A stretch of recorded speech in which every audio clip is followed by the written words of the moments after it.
Cabo Verde extraditó este sábado finalmente a Estados Unidos al empresario venezolano de origen colombiano Alex Saab, acusado de lavado de dinero y de ser el presunto testaferro del presidente de Venezuela, Nicolás Maduro.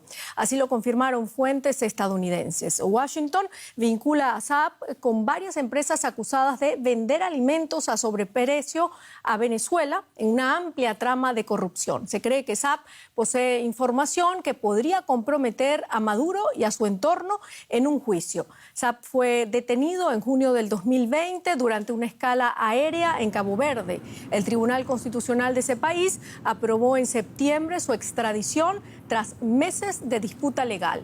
Caracas calificó hoy el caso como un secuestro, acusó a Cabo Verde de violar los derechos humanos.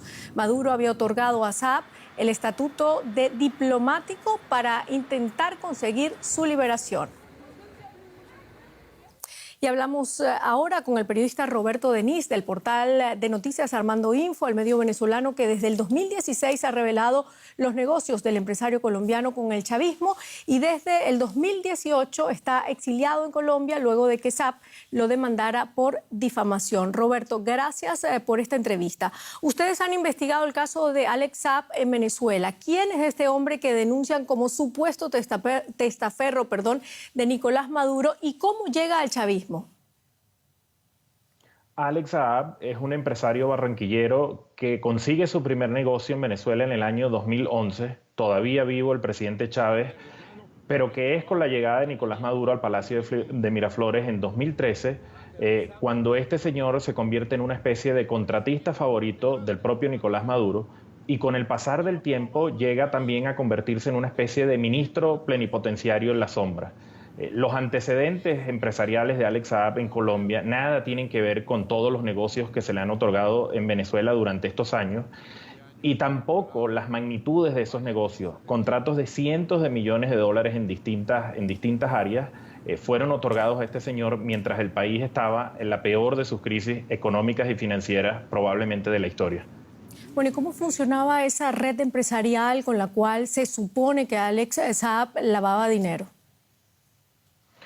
Durante años, Alex Saab y sus socios fueron tejiendo, a medida que conseguían cada vez más negocios, toda una red de empresas, la mayoría de esas empresas fantasmales, sociedades registradas solo en un papel en Hong Kong, en Panamá, en Emiratos Árabes Unidos. Esas empresas conseguían contratos, como dije, de cientos de millones de dólares para la venta de alimentos, para la construcción de obras públicas, para la construcción de viviendas.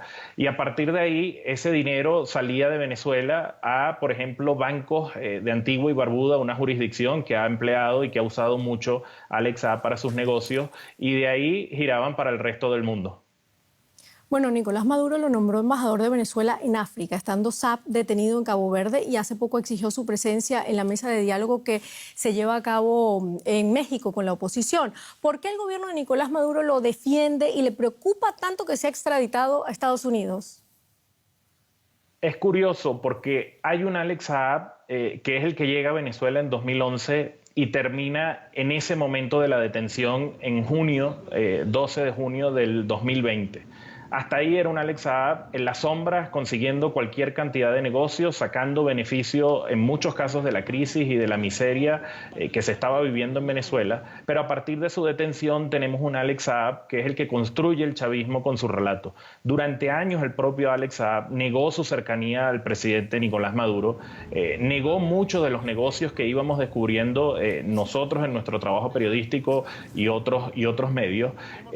Pero a partir de la detención, entonces, se convierte al señor Alex Saab como una especie de causa política, hasta el punto de 6 meses después de la detención, en diciembre del 2020, Nicolás Maduro lo nombra embajador de Venezuela ante la Unión Africana, buscando darle inmunidad diplomática luego de que estaba detenido. Bueno, Roberto, y precisamente por este caso una comisión policial allanó tu casa en Caracas y la Fiscalía venezolana además emitió una orden de captura en tu contra. ¿Qué nos puedes decir de esto? Es el más reciente episodio de acoso judicial en contra mía y en contra del equipo de Armando Info. Este acoso judicial del señor Alex Saab comenzó a finales de 2017, luego de que nosotros reveláramos que él era el gran beneficiario del negocio detrás de la importación de alimentos para los CLAP. Él en ese momento lo negaba, ahora lo reconoce. Y este es digamos, el más reciente episodio de acoso judicial. No lo entiendo, no lo comprendo. Es público y notorio que estoy exiliado desde comienzo de 2018. Era evidente que yendo a la casa de mis padres no me iban a conseguir, no estoy allí. Y creo que se trata solo de una medida de hostigamiento, de presión y, si se quiere, de revancha por el trabajo periodístico que hemos realizado estos años. Muchísimas gracias, Roberto Denis, desde Bogotá, Colombia. Gracias a ustedes.